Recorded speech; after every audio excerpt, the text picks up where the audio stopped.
Hey guys, have you heard of Goldbelly? It's this amazing site where they ship the most iconic, famous foods from restaurants across the country, anywhere, nationwide. I've never found a more perfect gift than food. They ship Chicago deep dish pizza, New York bagels, Maine lobster rolls, and even Ina Garten's famous cakes. So if you're looking for a gift for the food lover in your life, head to goldbelly.com and get 20% off your first order with promo code GIFT. Hello, this is Simon Brew. I'm the editor of Film Stories magazine, and a very warm welcome to a very special episode of the Film Stories podcast.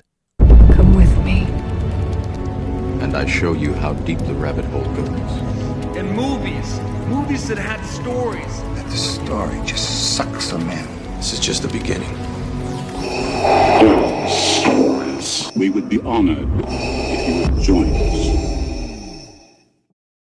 Hello, and a very warm welcome to Film Stories with Simon Brew. I am Simon Brew. As always, there's absolutely everything you need to know about me. The aim of the podcast, well, it's given away by the title. I'm here to talk of the stories of films, and I tend to talk about development stories, marketing stories, production stories, release stories, all those ingredients really that go towards making the films that we know and sometimes love, just that, the films that we know and sometimes love. The films I tend to cover on this podcast, they lean more towards the mainstream than anything else. They're films I'm interested in or invested in to some degree. I try not to do snark. I try not to punch down. This podcast is a celebration of cinema and a real appreciation that somehow, films manage to get made. This particular episode is one of my occasional specials where I bring in a filmmaker to talk about their latest release and stroke or their body of work. And in this case, you get a bit of both because I'm delighted to be joined by director Anand Tucker. Now, Anand was promoting his brand new film, The Critic, starring Ian McKellen and Gemma Arterton. We also get a little bit into Shopgirl, the film he directed based on Steve Martin's novella. He talks too about Hillary and Jackie, the Oscar-nominated movie from the early 2000s. I briefly mentioned that he nearly directed The Golden Compass as well. He also mentions Sharon Maguire, to whom he happens to be married, who is the director of 2 of the 3 Bridget Jones movies.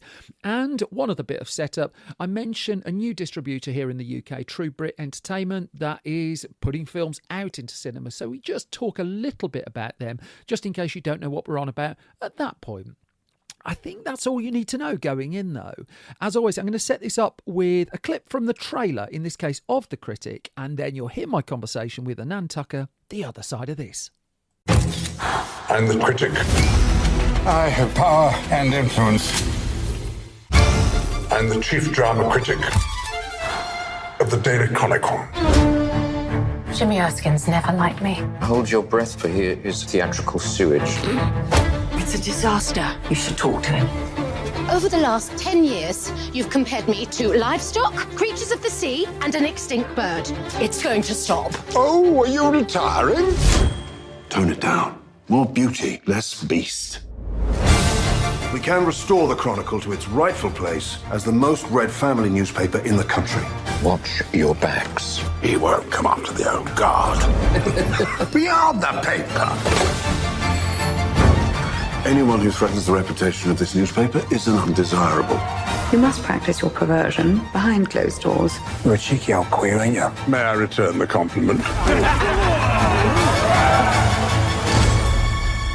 Mr. Erskine, are you a homosexual? That then was a clip from the trailer for The Critic, and I'm delighted to be joined for a Film Stories podcast special by the director of The Critic. It's Anand Tucker. Hello, Anand Tucker. How are you? I'm very well, sir. How are you? I am alive, and I'm quite happy with that. And you have been on my radar of someone I wanted on this podcast for a while because I was a Shopgirl fan, which I'll come to a little bit later. But digging into your career, I mean, fascinating life that you've led to this point. I wonder, it's an odd place to start, but can I talk to you about documentary filmmaking?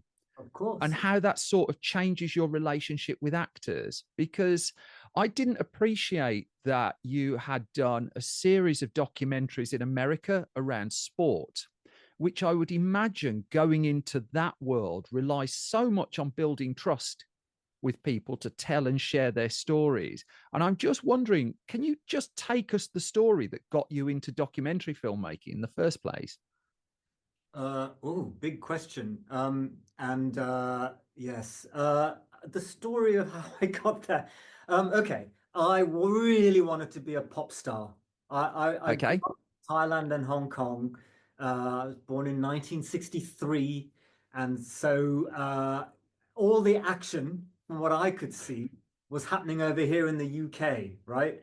I was in Hong Kong. I was in a secondary school, which was basically an English comprehensive school. It was all the sons and daughters of all the, civil servants and engineers and stuff, Okay. in the colonies, as it were. And I remember one summer, was it the summer of 76 or 77? I can't remember. I was really into Pink Floyd's The Wall. And then all my mates went home for the summer. We were all into The Wall. And then they came back and they were all in like Buzz Cox t-shirts and had Mohicans. And basically someone put New Rose by the Damned on the little turntable in the sixth form common room. And this god-awful din came out of it. And everyone was very excited. And I thought, okay, shit, something big's really happened. And it's happening not where I am, but where they're from. So I came over to England, wanted to be a pop star, was terrible, shit, appalling. Okay. Went to drama school, appalling, shit, terrible. Then had no career, ended up selling advertising space for computer magazines. Oh, okay. Which ones? I can do Computer World, Computer Weekly. It was you were at the posh end. Okay. But it was like in a basement. It was one of those situations where there'd be 10 of you around a table and there'd be loads of other, and you were all in competition with each other. And if you didn't hit your target, you were in danger of losing your job, and you were selling to the same 10 people. It was just appalling. However, I say today that the best lessons I ever learned about being a director, I learned in those 2 years, because it's all about the hustle, right? Yeah. It's the hustle. But at that time, I'd always loved movies, like horror films, like Halloween. I still remember the first time I saw John Carpenter's Halloween, possibly one of the greatest films ever made, followed up by The Thing, followed up by Escape from New York. What a trilogy of films, right? Yeah. Gone on to make more money than almost any other trilogy of budgeted movies, if you work it out. Each one a masterpiece. But I didn't, I just loved movies. I didn't think I could do anything. And I remember going to see Taxi Driver at the Scala Cinema. Right. 1982, 3, 4, I can't remember. And coming out of that, a changed person. And not to be pretentious, but there's that great end shot, where it goes into the room, down and floats around. And I had an out-of-body experience, which might have been the tube rumbling underneath, but I hear Scala stories. You remember that, don't you? So and there's that great documentary that's out right now. It's just come out. Scala, but I just had that moment where I suddenly thought, oh God, I think someone made that shot happen. You know what I mean? Someone I get you. And so I thought, in my vanity and egoism, I thought, I want to do that. I'll do that. But then the problem back in the early 80s was, how do you get to film school? You couldn't go to film school unless you'd made a film. And I had no talent, no skill, no money, no way to make a film. So what I did was I nicked my girlfriend at the time portfolio, who was a very good photographer. And I took her portfolio and I lied my way. Sorry, Harrow Film School. Okay. I lied at my interview. I've kind of not had an answer to this question before that basically boils down to theft and incompetence. Exactly. So that's amazing. Story. And these are all things which I think have prepared me for the film business. Theft, incompetence. Nobody knows what they're doing. What does that sound like? Anyway, long story short, I got in amazingly. I remember my first day going to film school thinking, oh God, I don't even know how to change roll of film in a 35mm camera. I'm wrong with it. I think what I learned though at film school was nobody really knows anything, and you teach us.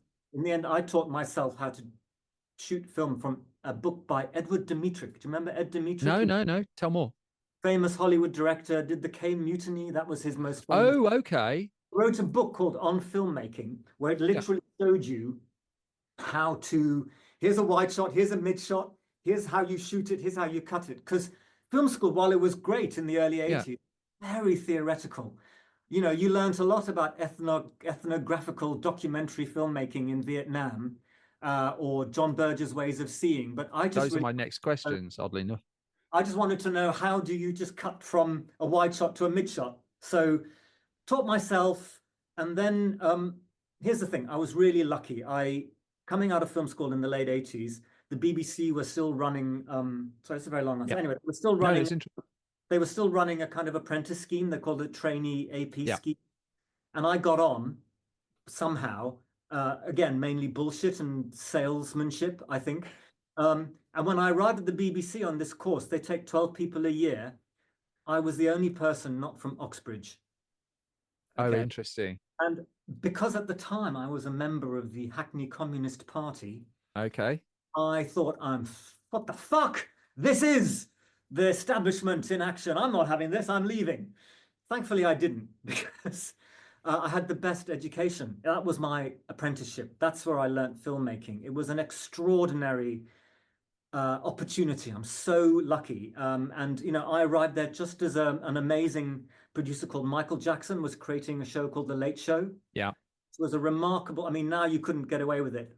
Live arts television 4 nights a week with, you know, it could be a half-hour film about Batman comics, or it could be a 10-minute film about the Booker Prize, anything, you know, it was, or you could have the Stone Roses in the studio. It was just fantastic. And so I learned, I got, the BBC was like a big studio then, you know, you had all these amazing DPs who would go off and shoot, you know, Remy Adisfaran or whatever, go off to shoot great films, would also come back and have to do your little 10-minute item. So I learned you have to make things all the time. So that's where I started documentary filmmaking. I learned making arts programs, and I left and I made a film about a group of Millwall fans who had their own Sunday League football team. And I spent a year with, you know, and then I went to America and basically I learned filmmaking through documentary, which I still think is harder than making movies, because you have nothing.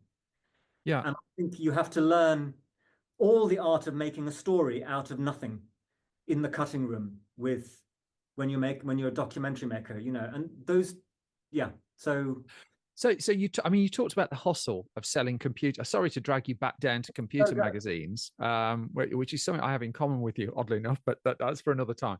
But you talked about the hustle there, but the documentary, you've got nothing unless people are willing to tell you their story. Now, just to do that in one country and one culture is a challenge itself, but you've made documentaries around the world, as I understand it, and you've talked to people and you've built trust with people all around the world. Where does that skill come from? Is that something that's been fairly innate to you? Have you always been a bit of a people person? I've recently been late diagnosed with quite severe ADHD. Surprise! Yeah. And I only came there because my eldest son is neurodiverse, and so my journey over the last decade with him has obviously he's taught me more about myself than I would ever have known, which I'm grateful to him for. And it's had a profound impact on me and my life. But I think there's a reason that so many people in the creative industries, many of them are there's more neurodiversity there than not. And I think one of the hallmarks of a lot of neurodiversity is you can be both over empathetic and over egotistical all at the same time. It's an excellent conundrum. That particular they sent me ahead of these interviews. Sometimes the lovely people have sent me a bio of you, and none of these words are in it. Anyway, long story short, you know, I think an ADHD superpower is you can be very, very good, and maybe you have this. I'm sensing you can be very, very good at listening and trying to understand things and want. You know, there's a people pleasing aspect to it. You know, you want people like you. In the context of being an egotistical filmmaker trying to make your film, there's also, let's be very honest about it, a huge aspect of using all those people skills, which by some miracle I happen to be quite good at, to exploit the situation to make my film. And listen, that's what you do. I mean, there's Yeah. no getting away from it.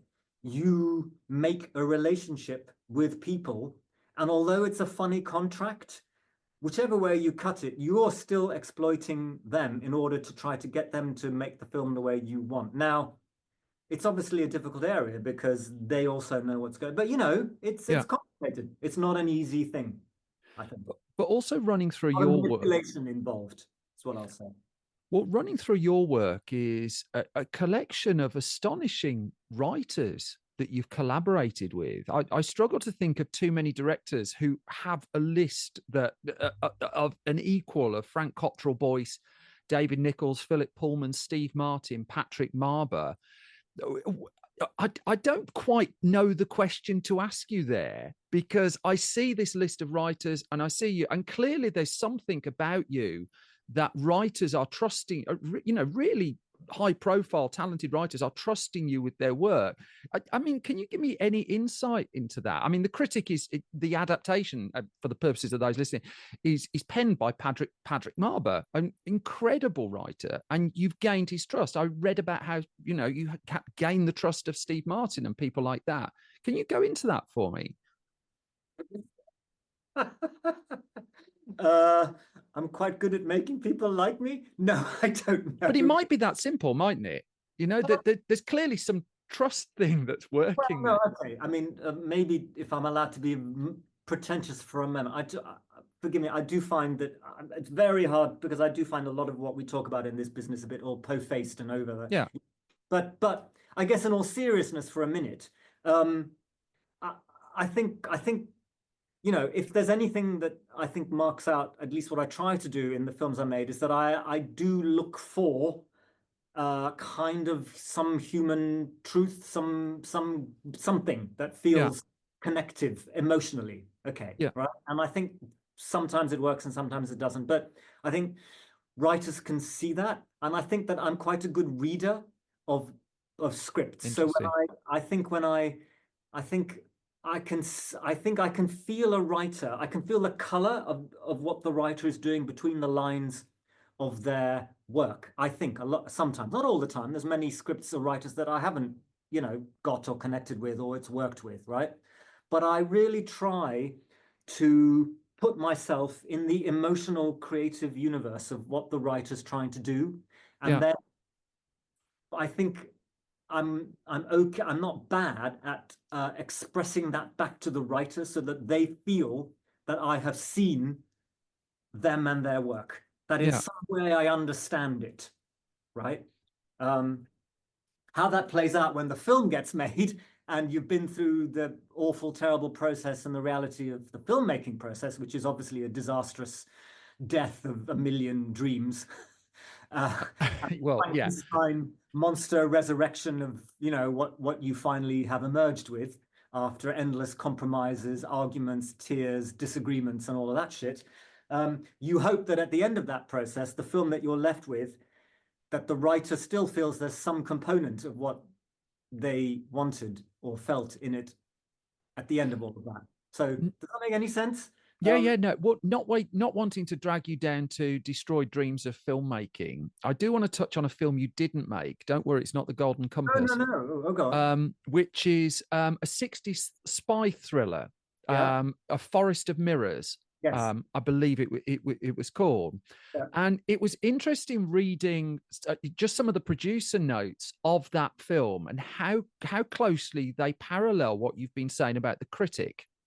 In that, when A Forest of Mirrors was announced, and I don't think it's been made to this point, the producer said, I'd been searching for a 60s spy thriller that would parallel our current political climate. And when The Critic first came up in 2020 under a different name with a slightly different cast, you were talking about this this period story that was urgent and contemporary. Are you finding, I'll go for my pretentious question here, are you finding the better ways to tell the truth about the present are in the past? No, I think the best way to tell the truth about the present is through a story, a good story, right? And sometimes, though, maybe it's easier to smuggle that stuff in. Like what's smuggled in here in the Critic? It's it's talking about the 30s really, and the rise of fascism and intolerance and how new media is, destabilizing how we think about our connections to each other. And it's talking about feminism and women's roles and what it means to be a woman in the media. It's talking about all these things. It's talking about what it means to be gay. So you could say what's interesting about the Patrick's script of the Critic is that, all those forces that are weighing on the mythologized characters in the film are all forces that are still working in the world today, right? Yeah. But we watch those characters do awful things. It's like I always looked at I was trying to make a film noir, and not to be pretentious, but really it's about good people who are broken, who have to, by circumstance, and have to make decisions and make a bad decision, and in making bad decisions, bad things happen.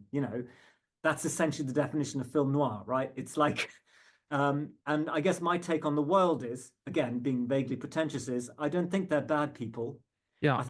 I think we're all just people, good, bad, flawed, and we all have to try and find our connections with each other, even with Donald Trump or Vladimir Putin, right? And it's important to understand. Yeah. But anyway, that's my little spin. But what's good about a good story, if it's set in the past, is that it can allow you to have fun with the genre. And genre, I think, is what cinema's best at and most enjoyable. So I'm a huge fan of the Trojan horse of comedy. Yes. I think comedy, you can do absolutely anything and get away with anything in comedy as long as you make people laugh. Agreed. Well, okay. So my brilliant wife, who is so much more, I'm sorry to make this personal, but Sharon Maguire, who directed the first. I am aware of her work. Yep. Other things. She is a talented and brilliant filmmaker, and I mean, so much more infinitely successful and than I ever have been or will ever be. And I watch what she's done. I've been privileged to be, close by, watching the shooting, the creating, the editing, and trying exactly what you're saying, how to make people laugh and make that something that's really like real laugh. Yeah. And it's I think above all else the hardest thing of all. Yeah. So you brought Sharon Maguire up. So if I can just, I was going to come to this at the end, but you've got a production company together, 7 Stories. And I've been looking at some of the projects that you've been trying to get going through 7 Stories. I think you're doing a Thomas Alfredson film, for instance, is one of those on your slate at the moment. How important is that kind of company to you, where the two of you have this opportunity to bring these voices, bring these tales to the screen? Well, again, I mean, not to be too whatever. Here's the thing: I've been an independent filmmaker all my life, right? Yeah. I think I'm an okay filmmaker. I think I've done some good things and some bad things. I think I've been really lucky to get this far, but I'm not an A-list director, and that's fine. Maybe in my younger egotistical driven dreams I had, but what I realized early on was the film business is as we were talking earlier, it's a hustle, basically. It's a business, right? And it's really hard. And it's always full of conflict, and it's it can be very toxic, even when there's good, it's just, there's a lot of money, there's a lot of ego, there's a lot of people with different creative visions. So there's always going to be conflict. It's really hard, right? Yeah. And I've always wanted to have some agency over my own life rather than just drift around from career to career, from project to project. So even after Hillary and Jackie, I had my own company for many, many years. I produced with my then producing partner, Andy Patterson. We produced Girl with the Pearl Earring. Yeah. For instance, the Oscar-nominated Girl with the Pearl Earring. And that was directed by my great dear friend, Peter Weber, who had been my editor we'd worked together.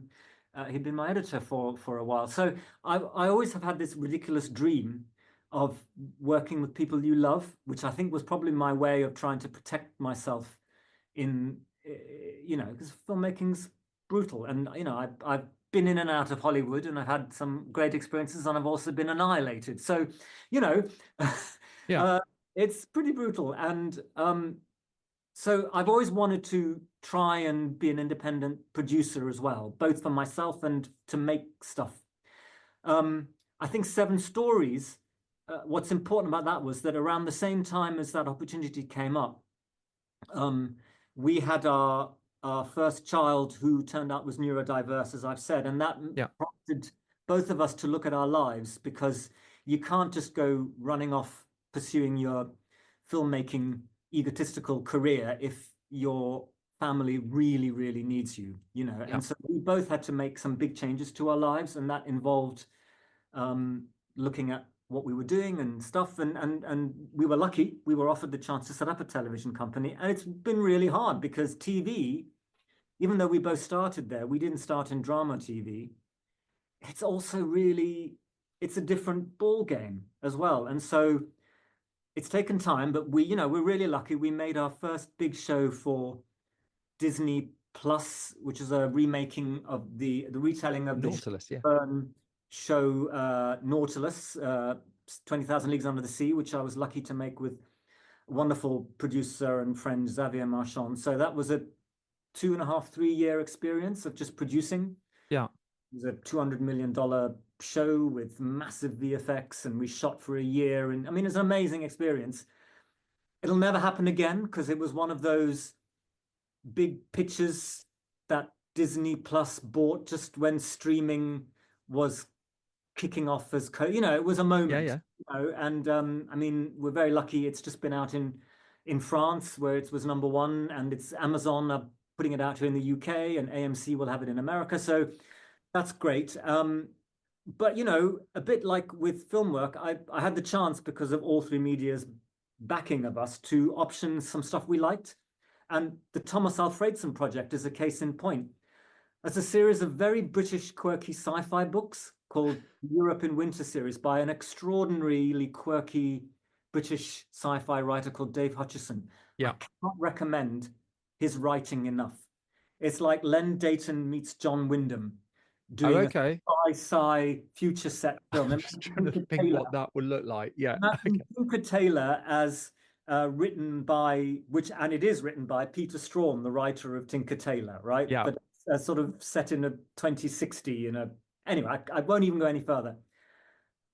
We've spent 8 years developing that, and now we're hopefully at the point where Thomas will be directing, who is amazing, and writing, and we have an amazing cast, which I cover. Anyway, that's great. My first show that we made for Netflix was a book by Aravinda Dika called Selection Day, which I just loved. That book is about cricket and a gay young cricketer in India. And I spent a year in India. These are all adventures you get to have. Yeah. But what am I saying? It's just, it's not a career. It's a series of mishaps and disasters and firings and... But the difference between your kind of career and mine, I'm someone with a load of neurodivergence in my house as well. But your career, at the end of your career, which is some way off, it will be. I'm loath to use the word reduced, but it will just be contained. But contained is the wrong word as well. It will be a list on IMDb. Mm-hmm. And people will judge. I've had this chat with filmmakers a lot. People will judge, oh, there was a 5-year gap there. What was that going on? Irrespective of the fact that you might have had family things going on, you might have had personal things going on, you might have had 15 projects that just completely fell apart. Yeah. Does that I mean, you're putting all these stories out into the world. Does the ecosystem they're going out into a little bit frustrate you? And I say that only because it frustrates me a little bit, that it almost seems designed to reduce a little bit. It's a business. Yeah. It always was, it always is, and it always will be. And it's always changing. It's a business that's reliant on the means of distribution. And as my old Marxist mentor from the Hackney Communist Party would say, capital also always accrues. So all that happens over and over again is technology will disrupt, things will break apart because the means of distribution get disrupted, but then ultimately capital will triumph again. And this is the cycle over and over again. It's a fucking business, right? If you're lucky enough to have even made a living in the business, which no one owes you anything ever at all, Jesus, that's enough. And you've actually managed to have a nice time sometimes through it and not had to do a job that you were miserable about. Come on, that's pretty good. Now we can all moan and, oh God, this bit of my creativity or that project I spent I mean, well, fuck it, who cares in the long run of things? And here's the other thing, that list of things on IMDb, what does it matter? It doesn't matter. That bit of film isn't going to, when you're alone on your deathbed because you've got no more friends because all you did was pursue your film career, it's not going to turn around and hug you and say, oh, I love you, it's going to be okay as you set off into the terrible void of nothingness. Don't worry. Bullshit. It's all bullshit. What matters is the journey that you've been on, the minutes you've lived with people, and whether you've been kind and received kindness, and that's it, because that's your life. And it's the time what's that thing? It's that the first film I ever directed was a biopic of Antoine de Saint-Exupéry, who wrote The Little Prince, right? Yeah. And not to be what's the word? Anyway, not to be emotionally incontinent about anything, but The Little Prince, the best line in The Little Prince is, what makes your rose your rose? It's the time you spend watering your rose, which basically is, the things you love are only things you love because you spend time investing in them, and those are the relationships you have, and that's all you're left with in the end. I'm not saying films aren't great. I love the movie business. I absolutely love movies. I've just got an Apple Vision Pro, and the cinematic experience of watching movies in the Apple Vision Pro made me cry because it's cinema beyond what I can believe. Just watching movies in it, because it's, anyway, you got to do it. But there's also the technology that will offer. There's spatial filmmaking in 3D, which you can, and there's some documentaries in there which made me cry. They're so emotional. They're so extraordinary. In 15 years' time, the next generation of filmmakers will be making films in 3 dimensions, not 2, and using all the craft and all the tricks. And that's exciting, and that's great, and we all tell stories, but we're all too fucking self-important about our stuff. Honestly, sorry, that was a bit of a rant. That was great. That's great. I don't know. Get over ourselves. I went back to 1973's Theatre of Blood, which is the last film I can remember where a filmmaker actively killed or made nasty a critic. I just love talk about painting a target on your back. Brilliant. Absolutely love it. But then also, turning to the critic specifically, a lot has been written and said, and rightly so, about Ian McKellen's title performance in this. I just want to talk briefly about Gemma Arterton, if that's okay. Because as I understand it, there was a version of this film in 2020, and she was the only person I've seen listed in the cast who's been with the whole project right the way through it as the cast changed. And then also, one of the things when I was reflecting on the film after having seen it was that I don't want to go very spoilery. I try not to spoil films on this podcast. I just want to reflect. There's a moment in the film, and I thought, well, she's an actor there who, on the one hand, is giving a performance that's received by a critic one way, then the performance has to adjust so that it's received by a critic another way, and then all in the context of a performance that has to serve the film and the story itself. And it struck me that's remarkably nuanced and surgical piece of film acting. And I just wonder, can you take me into the preparation and the conversations of that? Because it's like realizing what the special effect was a week after you've seen the film.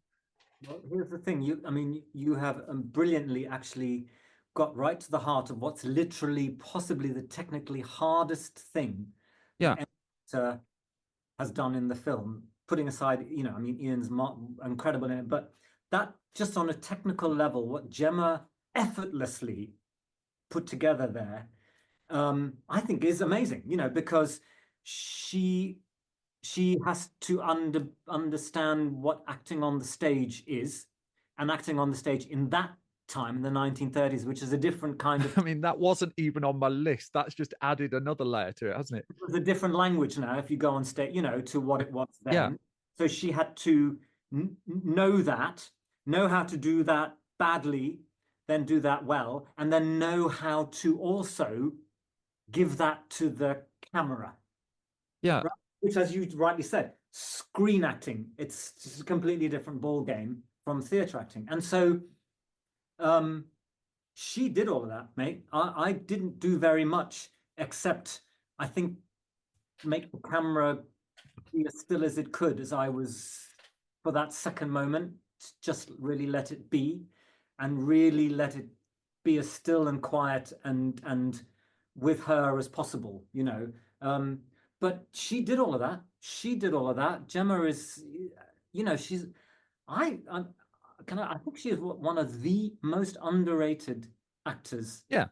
It's an extraordinary performance, which you sort of take for granted because she's effortless in it. But what she does with Ian is, I think, amazing. And not to be pretentious or anything, I sometimes when you watch great, I'm a mad football nut, and I would say it was like watching Maradona and Mesut Ozil or together, or Bukayo Saka and Emile Smith Rowe, being an Arsenal fan. I spotted the Arsenal fairly quickly there. Don't worry. when you watch really talented people, yeah, do something in time and space that's really cool, that sort of takes you somewhere else. That's what was, I can't do it. I don't know how they do it, but they did it.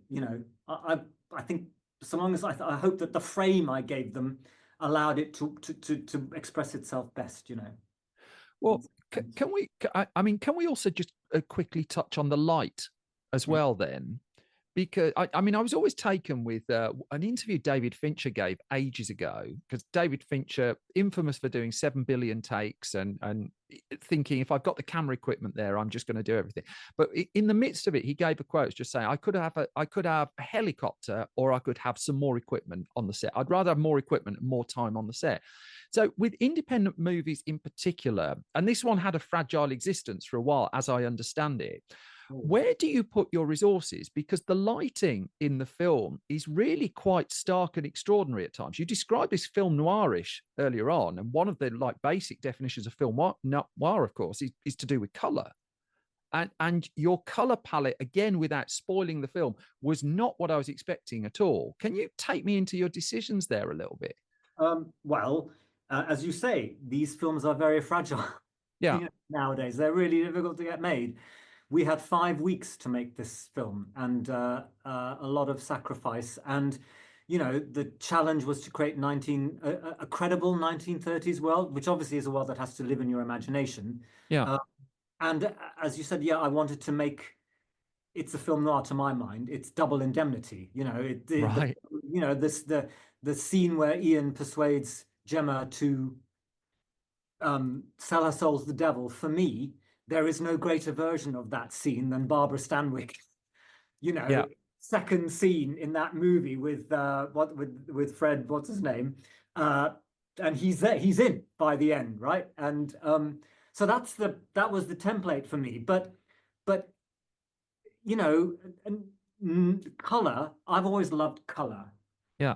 Films, because I think it's super expressive. As we said at the beginning, Michael Powell is one of my heroes. Wong Kar-wai, another one. They use color so beautifully to express emotion, and I'm just an old romantic, really. But what was interesting about this was taking what is ostensibly a kind of British period drama, even though it gets quite dark. And it's a film that starts off as one thing and becomes another, and it's very funny, but it's also very dark. You know what I mean? It's a complex brew, very English in that way. But as a filmmaker, films for me always work best in their genre. So I had to have a genre in my head. And so we looked at a lot of those films. And listen, the other thing about that movie is I worked with, I can't even tell you how amazing and wonderful and brilliant it is. There's a DP called David Higgs, who I've worked with for over a decade now. I first met David when I did one of the Red Ridings. Yeah. Red Riding 1983, which I think we shot in 4 weeks with even less money than this. Literally, we were in fields. But David is a DP who does not get the due that he should.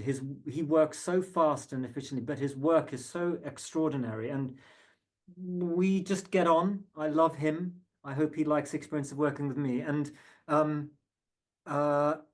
yeah, it's really lucky. And I think, and the colorist on the film is Aidan Farrell, who's a multi-award-winning colorist, who I have been working with for 30-something years.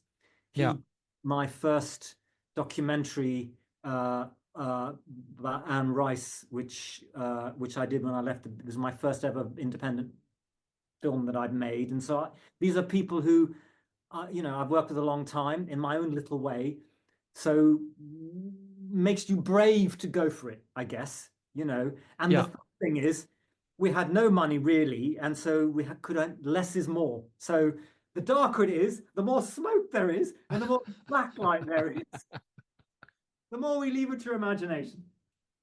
We're coming, I mean, we're edging near to the end of our time. I mean, I do want to acknowledge you talked about the bravery of release, and this is the first release by a new UK distributor as well, True Brit Entertainment, who is putting it in cinemas.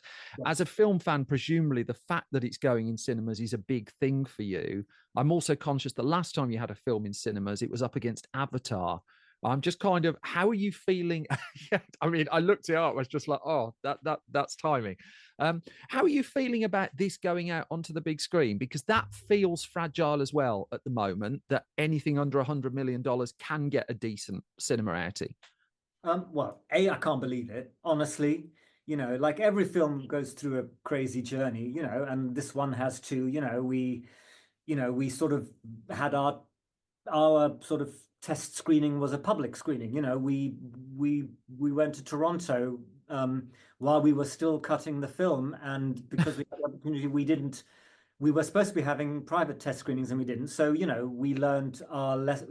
In the end, the audience tells you have to be humble and listen. So and so we've been on that journey that every film goes on, where you work to find what the film is somewhere in there. But the fact that it's in the movies, actually on a screen, is amazing. It's a testament to David Gilbury and Bill Kenwright. Bill, basically, the movie wouldn't exist without him. He basically took a long shot on it because we were financed by a studio. Yeah. And we were going to make the film for a studio, for Sony, before COVID, and that changed everything. And it was only Bill stepping in and basically bankrolling the movie in that old school way, which I don't think ever really happens anymore, that we have the film at all. And then David Gilbury, who's been the producer and studio all at the same time, has loved and nurtured it. And then, the fact that Ziggy and Kamasi and True Brit, it's all just, again, luck. So much of it is luck that those things happen, that Ziggy saw enough of the film to feel that it could work in the cinema, and that between them they were prepared to work at it to find a place. Mate, I don't think if I never make another film, I'm happy. I think maybe this is the last film I'll ever have in the movies. You really think that? Well, I'm not saying that I think cinema is over. I think cinema is going to keep going. Yeah. But because it always will, just we don't quite know how the business is going to shake down, because we've had a major disruption. But the next 5 years will show us. So I'm not sad about movies. I think movies are always going to be in the cinema, along with inside my Apple Vision Pro or on your 77-inch telly.